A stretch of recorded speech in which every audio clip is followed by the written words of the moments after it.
Assalamu alaikum students. I hope everybody is doing well. So today the topic that we are going to start is the use of it and there. So in English we use these words in the place of subject and they are called as a dummy subject. So what is the meaning of this word dummy? Which means artificial. So these words work artificially in the sentence to work as a subject. Basically, who is the subject? The person who is doing a work, doer, or an actor. For example, I, we, you, they. Basically, we use these pronouns as a subject. So, now we have talked about these dummy subjects that we are going to use in the place of subject. But the question is when to use it and when to use there. So we use it with the time as well as with the natural phenomena. It also works as a pronoun, but this dummy it always works as a subject. Let's look at the examples. Example of time is it is 7 o'clock. We cannot use there over there. Like there is 7 o'clock. That would be an incorrect sentence. And with the natural phenomena, it rained yesterday. So we cannot say like that, there rained yesterday. That would be an incorrect sentence. So we use it with time and natural phenomena, and it would always be taking singular verb.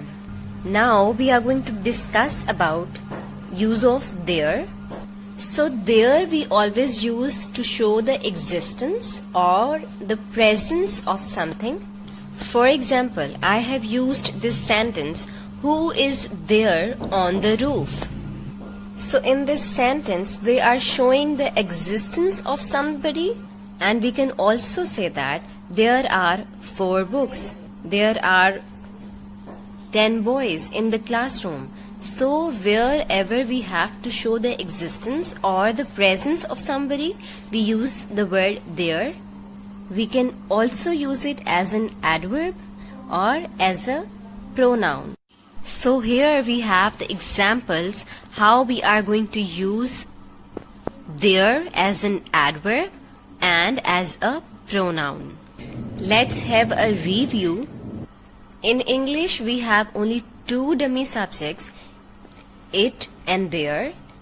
It we use with the time and with the natural phenomena, and there we use to show the existence or the presence of somebody or as an adverb or as a pronoun. And it always takes a singular verb, but there has a flexibility. It can take singular as well as plural verb according to the context of the sentence. So dear students, now we are going to do this exercise on page number 69. First of all we have आज सख्त गर्मी है. As if this sentence is showing natural phenomena, then we are going to use it over there as a subject, and the methodology that we follow in English is subject, verb and object. But in Urdu we have subject, then object, and then in the last of the sentence we have verb. But we are going to change it into it is very hot today. Sham ho gayi hai, as if it's showing time, and with the time we also use it. So the translation of this sentence would be it is evening.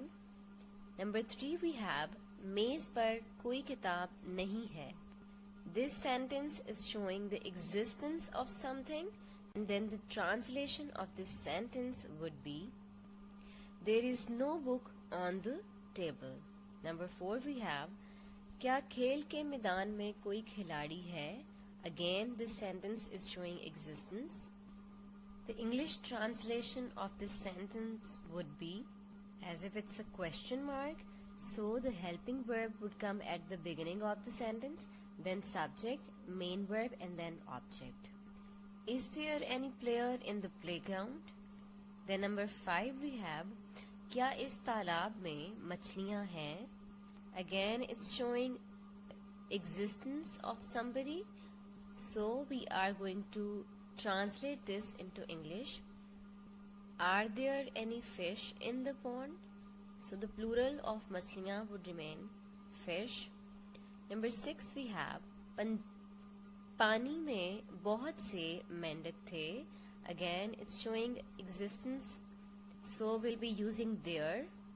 With है and हैं we use is and are, and with था, थी and थे we use was and were. So this sentence is ending at the. We'll be using was or were with that. There were many frogs in the water. With the plural we have used were. Then number 7 we have, platform पर कोई मुसाफिर ना था. It's a singular. Then we'll be using was, and it's showing the existence. We'll be using there. There was no passenger in the platform. Number 8 we have, खेत में कितने मवेशी थे. It's again showing the presence of somebody, and it's a question form.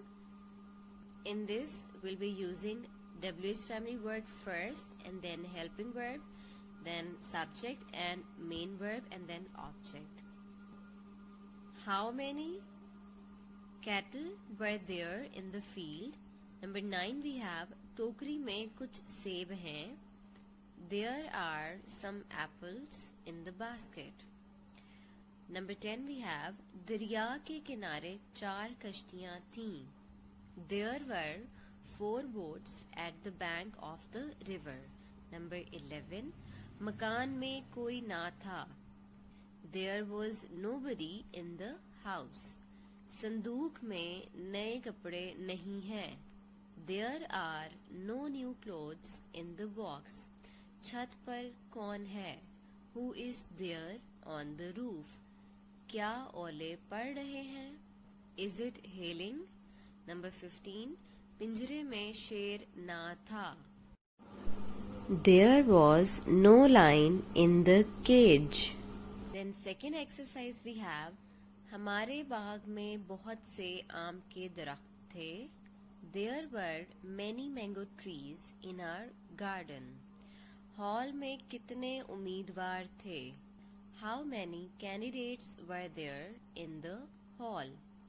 दफ्तर में चपरासी क्यों नहीं? Why is there no peon in the office? Number 4 we have, क्या डाकिये के थैले में चिट्ठियां ना थीं? Were there no letters in the postman's bag? क्या जग में थोड़ा सा दूध है? Is there a little milk in the jug? आज मतला अब्र आलूद है. It is cloudy today. क्या बाहर तेज हवा चल रही है? Is it blowing hard outside? कल मौसम बड़ा सुहाना था. It was very pleasant weather yesterday. पर्चा हल करने में तकरीबन 3 घंटे लगेंगे. It will take about 3 hours to solve the paper. अब पछताए क्या होत जब चिड़ियां चुग गईं खेत. So they have written over there as well. It is useless to cry over spilt milk. Number 11 we have, ये सफेद झूठ है. It is a white lie. वो मेरा ही भाई था जिसने इनाम हासिल किया. It was my brother who received or got the prize. हवाई अड्डे पर कितने हवाई जहाज थे? How many planes were there at the airport? सड़क के किनारे कोई दरख्त ना था. There was no tree along the road. So dear students, you are going to practice these exercises on your notebook.